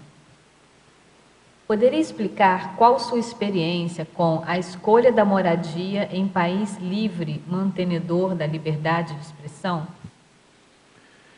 Então, a gente vive hoje num país, né, no Brasil, não sei se a pessoa vive no Brasil, mas o Brasil é um país que possibilita... Não, ela é a pessoa que está na Espanha. Ela é brasileira, já viveu aqui no Brasil, mas agora ela mora na Espanha. Então, a Espanha, o Brasil, os países que têm liberdade de expressão, eles possibilitam a gente a escrever o que a gente quer, falar do que a gente quer, né, hoje em dia. E isso foi uma escolha intermissiva, né, para quem planejou o curso intermissivo, ressomou mais ou menos onde quis. E, por exemplo, a gente ressoma no Brasil, que é o país hoje que tem o advento da conscienciologia, por exemplo. Em contrapartida, se você for observar, tem países que não dão essa liberdade de expressão. A pessoa não pode falar o que quer, ela não pode escrever o que quer. A gente pode citar aqui países do Oriente Médio que não possibilitam essa liberdade para a pessoa. A gente pode citar a China, né? E são países que castram, você não tem a liberdade de expressar suas ideias, de construir suas ideias da forma que você quer. E aí a gente vive num país que a gente não pode reclamar disso, não. Porque no Brasil você pode escrever e falar do que você bem entender, né? Tem uma liberdade de expressão, né? A gente conquistou isso, né? Agora nessa nova fase, assim, democrática do país, mas estamos, né, caminhando nesse sentido, né? De ter maior liberdade de expressão. Na época da ditadura já não tinha, por exemplo, né? A gente vivia num país que não tinha liberdade de expressão, na ditadura militar. Menos, né? Era mais... Hoje a gente já tem. Hoje nós já conquistamos isso, direito constitucional, não tem como tirar. Em paradoxologia agora, na página 7, Guilherme, na primeira linha. Peço gentileza de comentar o paradoxo de ser livre e estar a serviço. Então, eu comentei esse paradoxo, que seria o seguinte, a gente tem liberdade hoje de atuação, principalmente o inversor existencial, né, a partir do seu curso intermissivo, mas você escolhe estar a serviço, você escolhe servir a humanidade e a para-humanidade, planeja uma Proex assistencial, e isso, às vezes, traz para alguns pode ser um paradoxo, né? A pessoa é livre, mas ela escolheu estar comprometida, né, com a assistência, estar comprometida com a humanidade e a para-humanidade. Muito bom. Guilherme, deixa eu fazer uma pergunta para você aqui. Na página 6, na codigologia, você coloca o código pessoal de cosmoética invexológico, otimizando as recintos pessoais. Fala um pouco para mim desse código pessoal de cosmoética invexológico. Então, o CPC, o Código Pessoal de Cosmoética, é um assunto que me interessa muito, né? Eu tenho um artigo que eu vou defender, foi publicado na revista Glasnost, agora no 1º de julho, do Congresso da Conscius. Acho que o próximo verbete que eu quero construir é a respeito do Código Pessoal de Cosmoética Invexológico, e é um tema que me interessa bastante. Eu posso comentar aqui. O CPC, o Código Pessoal de Cosmoética, é uma listagem de pontos, de aspectos a serem lembrados o tempo inteiro pela consciência. Então, a pessoa faz uma autopesquisa, faz um estudo de si mesma e ela identifica recins, ou reciclagens intraconscienciais que são prioritárias nesse momento evolutivo. São coisas que a pessoa ainda está fazendo que ela não deveria mais estar fazendo ou já deveria estar fazendo e ainda não está. E aí ela coloca cláusulas, ela coloca ordens, digamos assim, que ela coloca para ela mesma, para ela poder se lembrar daquilo. São coisas que ela precisa estar se lembrando o tempo inteiro, né? E aí essas viram as reciclagens intraconscienciais prioritárias, que ela precisa fazer agora. Poderia citar o exemplo aqui, você pensa em algum exemplo aí, deixa eu ver. Uma pessoa que está começando na Conscienciologia, ela não tem teática, ela não tem vivência, por exemplo, do tempo inteiro do estado vibracional. Por exemplo, é o meu caso, eu tenho uma cláusula no meu CPC que é a respeito do estado vibracional. Então a pessoa poderia colocar lá, por exemplo, fazer 20 estados vibracionais por dia. Ela seria uma cláusula do CPC. É um bem genérica aqui, só para exemplificar. Mas, obviamente, que o CPC ele é individual da pessoa. Ela vai colocar recins que são prioritárias para ela, nesse momento evolutivo. Entendi. É interessante porque eu também gosto muito de estudar a questão do Código Pessoal de Cosmoética, né, em função do Paradireito, mas eu tenho curiosidades em saber se algumas peculiaridades do CPC dos inversores, entendeu? Porque, por incrível que pareça, nas mais de 16 turmas de teáticas de CPC do Código Pessoal de Cosmoética nós já demos, né, que a equipe de professores já deu, eu particularmente participei de quase todas elas, existiam poucos inversores na turma.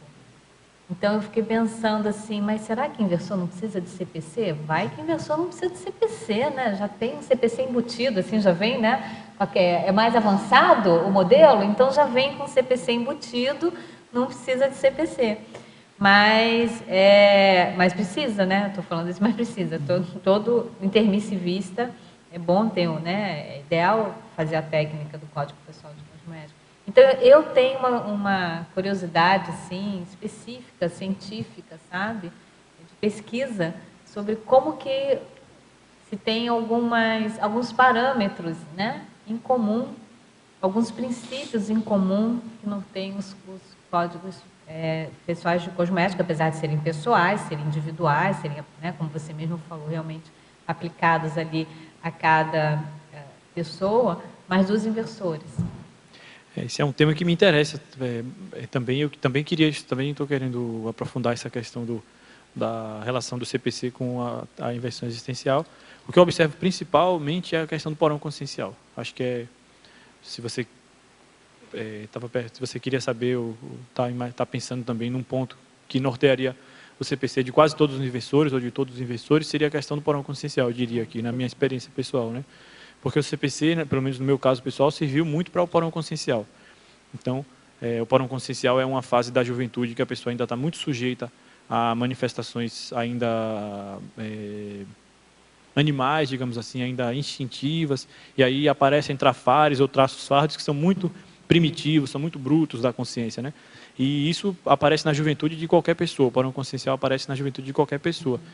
E uma das metas da Invex é você anular ou liquidar ou sair o mais rápido que você conseguir do porão consciencial, que isso seria também uma manifestação libertária, né? Você pensaria com mais discernimento, longe de assédio, por exemplo.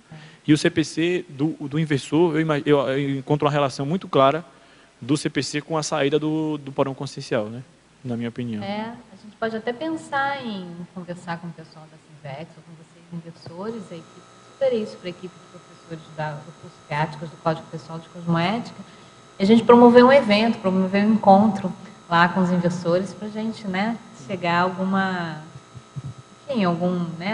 produção, algo assim comum, fazer um simpósio de Código Pessoal de Cosmoética e convidar os inversores para explanarem, né, falarem das suas experiências com o CPC, porque eu vejo que dentro, inclusive, do Max Planejamento Infecciológico, na minha opinião, o CPC como uma técnica, uma ferramenta assim, complementar bem importante, né, para que esse planejamento ele siga, né, que a pessoa consiga efetivamente realizar aquilo que planejou, né, porque o planejamento é uma coisa, né, a consecução do planejamento é outra, né, então para ajudar a pessoa na consecução do planejamento. E o CPC ajuda na ação, né? Ajuda a nação, Outro você ponto aí seria a percebe ação. auto-organização. A auto-organização é um aspecto muito trabalhado, muito importante de ser trabalhado no CPC. Auxilia muito na auto-organização. Sabe o que eu estou procurando aqui? Eu estou procurando o livro Curso Intermissivo, que acabou de ser lançado. Não tem Achei. Deixa eu só mostrar aqui. Vou mostrar aqui, se me permite, Guilherme, que você está falando tanto de curso intermissivo, né? E aí, para o pessoal que não conhece, ó, esse aqui é o livro da professora Tatiana Mota, certo? Curso intermissivo. Você se preparou para os desafios da vida humana? Né? Então, recém-lançado, o lançamento foi agora, né? Nesse mês no final desse mês de abril. E é muito interessante, é um livro prático que traz uma explanação sobre o que seja curso intermissivo, com um teste, né? O livro ele é feito com base no teste do intermissivista, né? E tem justamente aqui perguntas também que ajudam a pessoa a refletir sobre essa condição de ser intermissivista e ter feito um curso intermissivo, tá?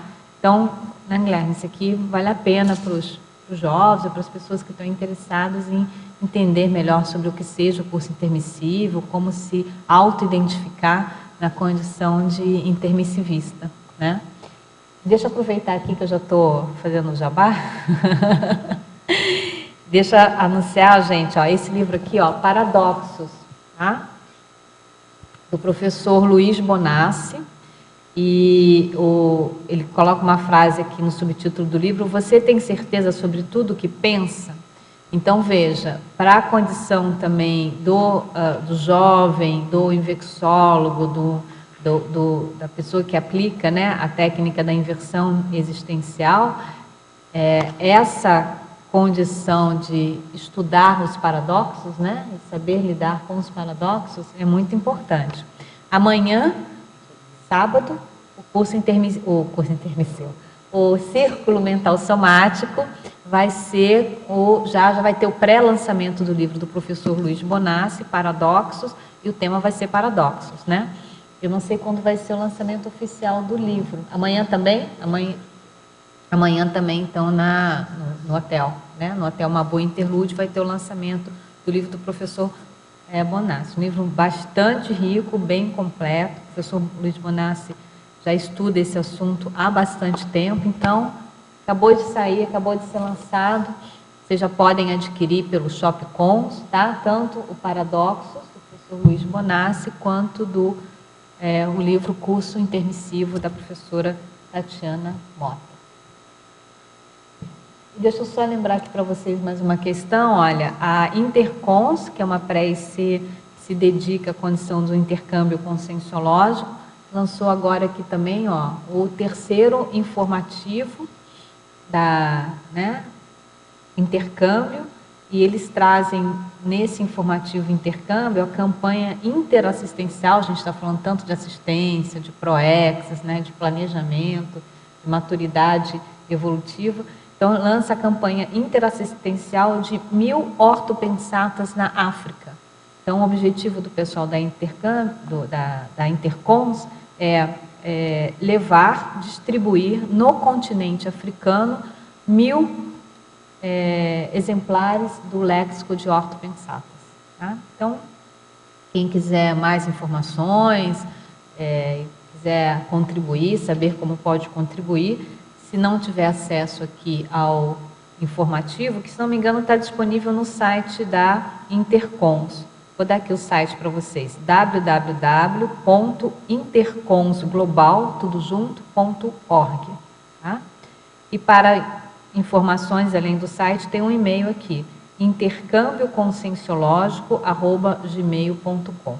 Então, essa aqui é a campanha interassistencial para distribuição de maneira gratuita, tá? De 1000 léxicos, né, de ortopensatas no continente africano. Muito bem, professor Guilherme, vamos dar continuidade aqui. Você quer colocar mais alguma questão? Tudo tranquilo? Tudo bem, Hilton? O assunto que você vinha tratando antes, da questão do porão consciencial. Em principiologia, segunda linha, o princípio, o que não serve mesmo. Como é que você vê isso? Então, isso era uma coisa que o professor Valdo costumava dizer, né? Que o que não serve mesmo, que é para a gente não ajeitar, não tentar arrumar ou relativizar coisas que não servem para a nossa evolução, né? Então, tem uma série de elementos aí oferecidos pela vida intrafísica que não são bons, não são positivos, não são úteis na nossa evolução consciencial hoje. E o que não serve mesmo, não é para a gente tentar ajeitar porque muitas vezes tem um ganho secundário, né, envolvido no processo de você estar apegado a um hábito, estar apegado a uma relação patológica, estar apegado a um processo mais patológico, e aquilo vem com um ganho secundário, e na verdade aquilo não serve mesmo, era para você se desligar daquilo e a pessoa tentar ajeitar, tentar relativizar, para poder ainda ficar com aquele ganho secundário. Mas eu pergunto, como um jovem que está numa fase de descobrindo o mundo, de experimentação, com tantas ofertas, como é que ele vai ter esse senso de que serve e que não serve mesmo? Eu acho que isso é um ponto realmente importante, não é fácil isso, não é tranquilo, muito simples isso, mas eu acho que principalmente observando o exemplo dos outros, né? Aquela pessoa quem estava envolvido com aquele aspecto seu, ou alguma coisa muito parecida com esse aspecto que você estava envolvido, que é patológico, onde foi que a pessoa chegou? Como foi que aquilo se deu ao longo da vida da pessoa, né? Então, se você se interessar, a pessoa se interessar pela vida dos outros, tentar entender a história dos outros, você vai ver, a pessoa se envolveu com droga, por exemplo, com tóxico, e lá na frente ela virou dependente daquele tóxico e não saiu mais. E lá no início ela começou com, não, é só uma vez, ou então, não, eu não sou viciado, por exemplo, tá? Então, sendo que aquilo não serve mesmo, era para tirar de uma vez, e ela manteve, e lá na frente ela depois ficou a vida inteira às voltas tentando se livrar daquele problema. Outra coisa é a questão de amizade ociosa, hábitos também que não são positivos, não são bons, né? Mas eu acho que o ponto principal seria observar o exemplo dos outros, quem já passou por aquilo, onde foi que a pessoa chegou, onde foi que isso deu, né?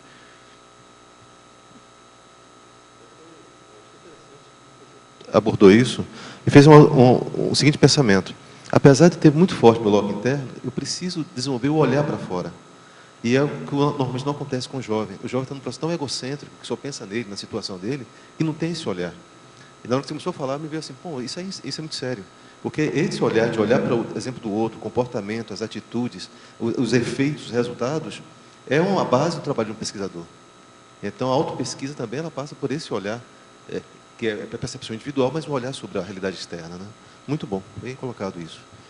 Exatamente, concordo com você. A conscienciologia é uma ciência que estuda a evolução, como evoluir melhor, resumindo assim, né? Então a gente não tem como estudar isso sozinhos, né? Só achando que o que a gente acha hoje é a verdade universal, é o que vai ser sempre, né? Então a gente estudar a evolução dos outros faz parte do estudo da conscienciologia. Você estudar como foi que essa pessoa evoluiu, onde é que ela chegou lá. O estudo das personalidades, por exemplo, que é o que se faz muito, né, na conscienciologia. Tal pessoa viveu lá no século tal, a vida dela era assim, ela tinha tal hábito, ela fazia dessa forma. Onde foi que ela chegou? O que foi que ela produziu em termos de GESCOM, em termos de assistência? Como foi que ela melhorou ou piorou o mundo, baseado nesse hábito que ela mantinha, naquilo que ela tinha, né? Então não tem como estudar, eu concordo com você, não tem como estudar a si mesmo sem estudar os outros, né? Como foi que os outros fizeram. Por isso que nossa vida é uma vida de relação, né? Tem a condição do exemplarismo, né? Você se pautar no exemplarismo do outro e também ser exemplo, né? Na página 9, você poderia explicar melhor essa questão da lucidez em relação ao tema do verbete? Então, lá na argumentologia, na página 9, eu coloco que lucidez, né? À luz da seriexologia, importa considerar o fato de a lucidez da consciência pré-serenona ser diferente durante o período extrafísico, na condição que ela é consciex, do período intrafísico, né, quando ela é consim. E que no período que a pessoa é consim, no período intrafísico, a pessoa tem um restringimento ressomático do cérebro humano e das necessidades dos estímulos hormonais do corpo biológico. E a manifestação de liberdade existencial máxima ou de eficiência seria a eficiência de realizar intrafisicamente o que a pessoa planejou no curso intermissivo, né, pretérito, que é o momento de clímax da lucidez pessoal. Ou seja, a gente tem que entender que a nossa lucidez é diferente na dimensão intrafísica e da dimensão extrafísica. Nessa última dimensão extrafísica, nesse último período intermissivo, na dimensão extrafísica, foi o momento da nossa série X que a gente estava mais lúcido, era o momento de clímax da nossa lucidez, foi quando a gente planejou esse nosso curso intermissivo. E liberdade existencial máxima, na minha opinião, seria você conseguir executar ou fazer com lucidez nessa vida intrafísica hoje o que você planejou no momento que você estava mais lúcido na sua série X. Né? Tudo bem, Rony? Ao verbetógrafo, gostaria de perguntar como o verbetógrafo vê a correlação entre o saldo da ficha evolutiva pessoal e a liberdade intraconsciencial otimizadora da invexibilidade aplicada na vida humana desde a juventude. Isso é um ponto muito importante, que é o seguinte, dependendo da nossa ficha evolutiva pessoal, a gente vai ter uma liberdade maior ou menor, baseado no que a gente andou fazendo, nas interprisões que a gente andou causando. Então, uma hipótese minha, que eu imagino, é que a pessoa que consegue aplicar a inversão existencial hoje, ela tem uma libertação um pouco maior do que a pessoa que não consegue aplicar a inversão existencial. A pessoa que, por exemplo, tem que ainda gestar filho, ou acaba se comprometendo por falta de lucidez em pontos que não seriam prioritários, e o contraponto disso seria a inversão existencial. Vem livre, relativamente livre, né, e consegue aplicar, inverter a existência dele e aplicar a invex. Isso tem muito a ver com a ficha evolutiva pessoal, né? Tem muito a ver com o que a gente andou fazendo, a ver com tanto responsabilidade quanto com a nossa holobiografia, né? Um dia que a gente qual o nível de liberdade que a gente tinha na nossa última intermissão para poder planejar essa vida com liberdade máxima, né? Então, Guilherme, deixa eu fazer agora uma outra pergunta aqui. Em Colegiologia, na página 7, no final da primeira linha, você menciona o colégio invisível da paradireitologia. Então, tocou aqui, né, num ponto que me interessa. Me fala, como que você acha que o paradireito, a paradireitologia, né, até onde você já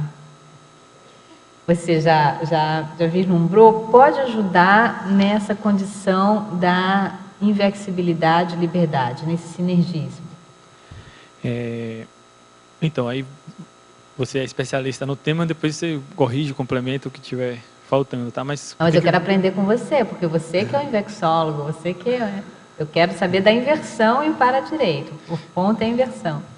Na verdade, eu coloquei a paradireitologia mais por conta da liberdade. Da liberdade, perfeito. Porque a gente tem a questão das leis kármicas, tem a questão da lei da inseparabilidade do grupo karma, tem uma série de leis que regem a evolução. A gente evolui, só que no nosso universo, na realidade do nosso universo, ele é regido por leis naturais, né? Que a gente não tem como se desvencilhar dessas leis. Então, a liberdade relativa do inversor existencial tem muita relação com a paradireitologia, por conta dessas leis, da lei da inseparabilidade. Se a gente for lá na legislologia, vai ter mais... Isso, você colocou aqui, né? Muito bom, né? As leis da holocarmologia, as leis da paradireitologia, da interassistencialidade, da inseparabilidade carbokármica, dos direitos interconscienciais e inalienáveis. As leis do cosmos. Bom. E você acha que tem relação também com a condição do para-dever intermissivo, né? Que eu acho que essa condição do curso intermissivo que você está ressaltando tanto, né? Do max planejamento, da autolucidez, né? Pode fazer um link com a condição do para-dever, né? Do para-dever intermissivo, que é até um verbete do Rodrigo, que, salvo engano, também ele é inversor, né? Ele aplica a técnica da invex. Então, essa condição do para-dever intermissivo, que são justamente as obrigações que nós assumimos, os compromissos que nós assumimos durante o nosso curso intermissivo, para realizar aqui a nossa ProEx, né? Tem bastante relação com esse max planejamento que você está trazendo e com o sinergismo aqui da liberdade, né? Ser livre para cumprir os nossos para-deveres, não é isso? Exatamente, concordo. Muito bom. Guilherme, agora tem uma pergunta aqui que você já respondeu, mas a gente não sabe se a teletertuliana está na condição de retardatária, tá? Então, eu vou repetir que eu acho que vale a pena, porque é algo que inclusive, são perguntas que já foram feitas assim, de forma mais repetida, então acho que são pontos bem críticos, né, dentro do que você escreveu, que vale a pena aprofundar. É na fatologia, na 6ª linha, na página 6, na verdade, na 9ª linha de baixo para cima. Poderia dar exemplos de como fez no início da sua Invexis quanto à administração das pressões sociais mesológicas? Acho que essa questão das pressões sociais mesológicas, a administração, né, como identificar, como sair delas, acho que é um ponto crucial aí dentro da sua fala, né, da apresentação das suas ideias. Então, a questão das pressões sociais mesológicas, eu acho que a principal coisa é o investidor conseguir a liberdade existencial dele, o máximo que ele conseguir, o mais rápido que ele conseguir. A gente pode citar exemplo, por exemplo, a saída da casa dos pais, você conseguir sua autonomia financeira, você ser exemplarista das coisas que você está falando, escrevendo, e você manter a sua lucidez no seu dia a dia para você conseguir ter um exemplo, ser um exemplo de interassistencialidade. Isso vai ajudar muito na questão de como se livrar um pouco dessas pressões mesológicas, porque a mesologia vai oferecer uma pressão para você ser de uma determinada forma, que eles acham que é o certo, mas você tem a noção, tem o seu compromisso que você fez no seu curso intermissivo, você sabe que o melhor para você, para a humanidade, para o seu grupo, seria você fazer a sua programação existencial, seria você estudar determinados assuntos, esclarecer as pessoas sobre determinados assuntos e até vivenciar uma série de coisas que você precisa vivenciar nessa dimensão intrafísica, né? Então, eu acho que tem total relação com a liberdade. Seria primeiro aquela questão da autoconfiança também que já foi citada, né? Escolher o que é que você quer para a sua vida e o que é que você não quer. Já é o primeiro passo a pessoa escolher o que é que ela não quer, né? O que é que não é para ela. Uma série de coisas ela escolhe que ela não quer fazer e daí em diante ela vai se auto-pesquisando, vai escolhendo no dia que ela quer chegar. E aí vai com diplomacia fazendo o contraponto com as pressões mesológicas, né? A família, a mesologia vai oferecer essa pressão. No meu caso não é difícil, não. Até porque por causa eu tenho um traço de teimosia um pouco, né? Tinha um traço de teimosia e não tive muita dificuldade em dar contra na pressão mesológica, mas eu entendo que isso não é fácil para todo mundo. Mas eu acho que a assunção da liberdade, primeiro assumir quem você é como consciência, né? Assumir seu curso intermissivo e bancar suas escolhas, ver onde é que você quer chegar e começar a remar para chegar lá, né? Em marcha batida, para você chegar lá no seu processo de completismo existencial. Muito bom. Guilherme, excelente. A gente agradece muito suas lições, suas grandes lições aí sobre a condição da Invex, da liberdade. Fica aí a sugestão para você pensar numa publicação, num livro, né, numa GESCOM sobre esse assunto. Eu acho que, você viu, a gente teve bastante pergunta, chama bastante atenção, tanto a condição da Invex como a condição do princípio da liberdade, tá? A gente parabeniza, agradece você, agradece aqui aos que participaram com perguntas, com questionamentos. A gente agradece aos teletertulianos pela participação e pelas perguntas enviadas. Nossos agradecimentos à equipe técnica, que nos ajudou no suporte da transmissão da tertúlia. E a gente passa a palavra para os avisos finais. Obrigada e até amanhã. Obrigado. As pontuações da tertúlia de hoje são 10 assinaturas no livro de presença, 11 perguntas presenciais e 24 perguntas respondidas online. Hoje teremos um recado. A Hermânia com o Grupo Consciencioterápico de Valores Pessoais. Olá, boa tarde. Eu estou aqui para convidar você a participar do grupo consciencioterápico sobre os valores pessoais. Você conhece os seus valores pessoais? Eles ajudam você na sua evolução, né? Então, assim, essas e outras perguntas você pode responder lá nesse grupo consciencioterápico, que terá no máximo 10 pessoas, né, trabalhando em grupo sobre os seus valores pessoais, primeiro descobrindo quais são, se você usa, se eles são negativos, se eles são positivos, se eles estão alinhados com a sua PROEX. Isso vai ser debatido nesse grupo durante 4 encontros, sempre às terças-feiras, das 19 às 22. Os encontros serão dia 10 e 24 de maio, 7 e 21 de junho. Esse é um curso oferecido pela Organização Internacional de Consciencioterapia, a OIC, aqui de Foz do Iguaçu. E terá como consciencioterapeutas a Juliana Remédios e o Maximiliano Reimann. Nós estamos aguardando você lá. Para amanhã, teremos o verbete Vício de Pensamento, especialidade Pensenologia, e a verbetógrafa professora Adriana Chalita. Muito obrigado a todos e uma boa tarde.